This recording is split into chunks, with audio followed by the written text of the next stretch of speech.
మరి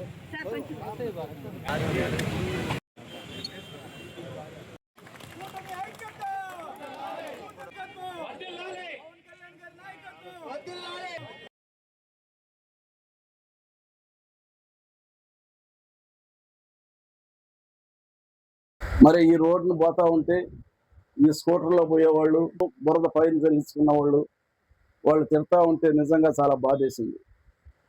అనేక సార్లు ఇంకా ఎమ్మెల్యే గారికి తెలియజేస్తే వాస్తవంగా 2 కోట్ల రూపాయలతో ఎస్టిమేట్ వేసి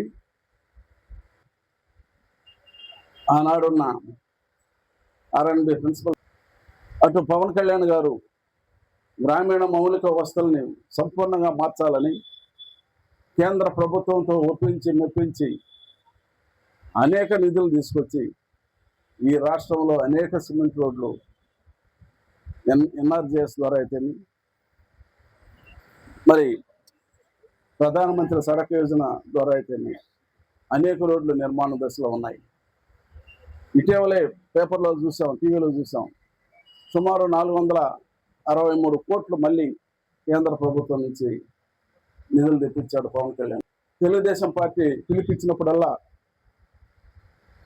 రోడ్లలో కూడా నారులు నాటాం.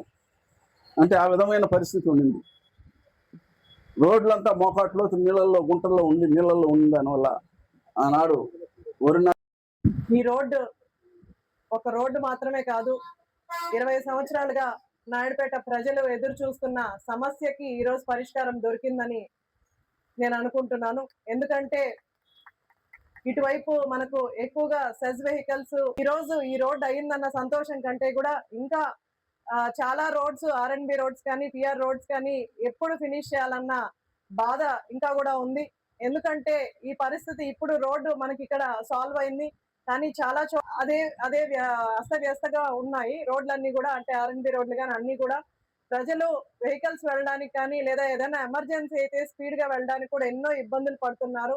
అలాగే కొంతవరకు పాట్ హోల్స్ ద్వారా ఎక్కడైతే గుంతలు ఉన్నాయో అవన్నీ కూడా కవర్ చేసుకుంటూ కూడా వచ్చాం. కానీ రోడ్డు సమస్యలు నియోజకవర్గంలో చాలా వరకు ఉన్నాయి. అవన్నీ కూడా పూర్తి చేసే ప్రయత్నం కూడా చేస్తున్నాం. వీలైనంత తొందరగా అవి కూడా చేస్తాం. అలాగే గత ప్రభుత్వ నాయకులు చేసిన అరాచకాలన్నీ కూడా మనకు తెలుసు. అన్న చెప్పినట్టు బటన్ నొక్కడం తప్ప ఎటు సంక్షేమం కానీ అటు అభివృద్ధి కానీ రెండూ కూడా పట్టించుకోకుండా ఒక సూలూరుపేట నియోజకవర్గమే కాకుండా రాష్ట్రం అంతా కూడా ప్రజలు ఎన్నో ఇబ్బందులు పడ్డారు.